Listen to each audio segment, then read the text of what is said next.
Allez, salut les amis, samedi 12 avril, j'espère que vous allez bien et ça continue de remonter du côté du marché avec ce matin Bitcoin qui est pas loin des 84 000 $, Ethereum 1580 $ et finalement une semaine qui se termine plutôt pas mal, notamment sur les indices américains avec des belles remontées sur le Nasdaq et sur le S&P 500 qui reprennent tous les deux à peu près 12-13% depuis leur point bas du début de semaine.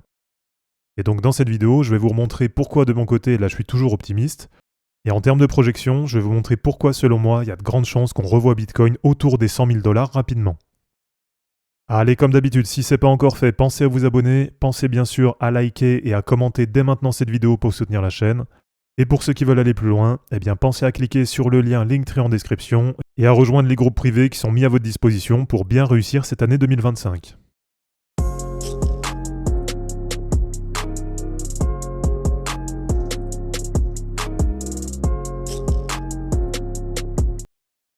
Alors c'est vrai que ça remonte plutôt pas mal là sur la semaine. On a Bitcoin qui est quasiment à 84 000 $ ce matin et qui est pour le moment toujours en test de réintégration dans le canal ascendant.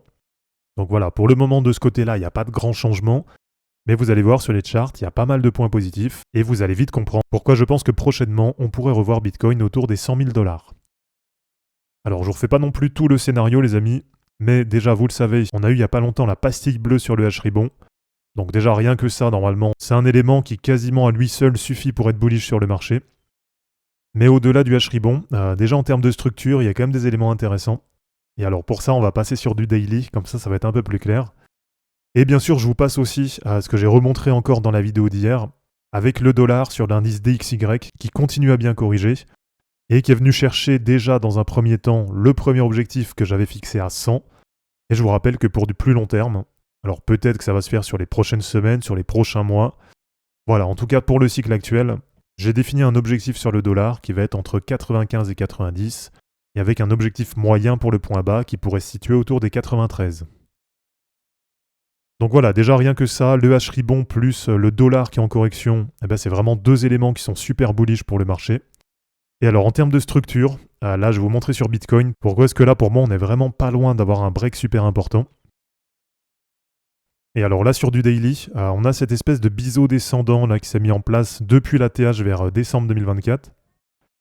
Donc on voit que depuis ce moment-là, on a Bitcoin qui évolue bien là dans cette figure, avec déjà plusieurs tests, aussi bien sur le haut que sur le bas de la figure.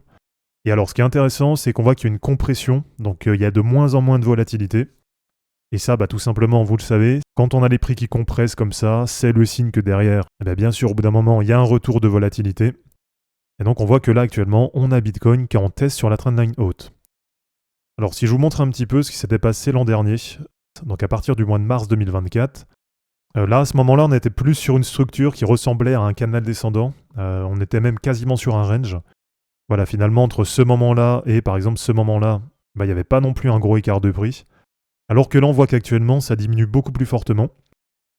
Et donc à l'époque ce qui s'était passé, et c'était d'ailleurs le scénario que je vous donnais, c'était qu'on allait avoir un break haussier du canal descendant, même si à l'époque, en termes d'objectifs, moi je m'attendais à un objectif plus bas que ce qu'on a actuellement.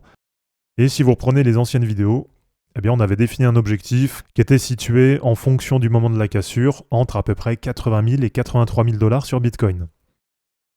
Donc là, comme on l'a vu, suite à la cassure haussière, c'est parti beaucoup plus haut. Et donc déjà, ce qui est intéressant, c'est que là, avec la correction, on a du coup bien eu le retest de ce niveau. Et ça, c'est quelque chose que je vous avais déjà partagé en novembre-décembre 2024. Alors d'ailleurs, pour ça, voilà, je vous remets la prévision. Donc ce niveau autour des 83 000 $, déjà à l'époque, souvenez-vous, je vous avais dit que c'était un niveau qu'on n'avait pas retesté. Donc moi, je pensais simplement qu'on allait s'arrêter sur ce niveau, qu'on allait corriger un peu, et que derrière, en tout cas plus tard, on allait réussir à le passer à la hausse pour aller chercher un niveau autour des 103 000 $.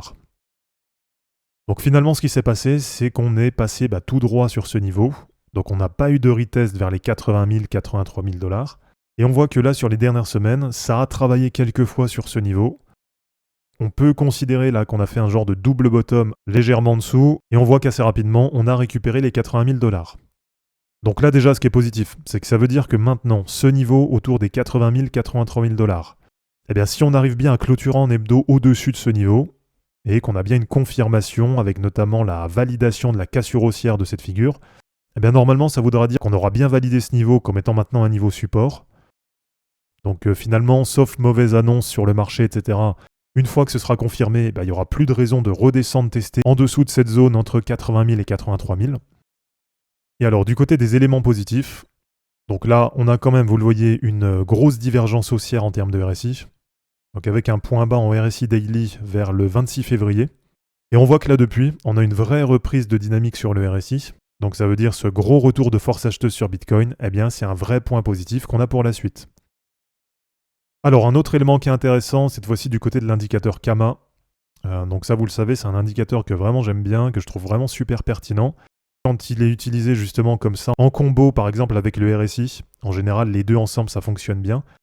Et donc là sur l'indicateur Kama, alors même si c'est pas encore validé, mais on est quand même pas loin d'avoir une nouvelle fois le signal de confirmation de hausse.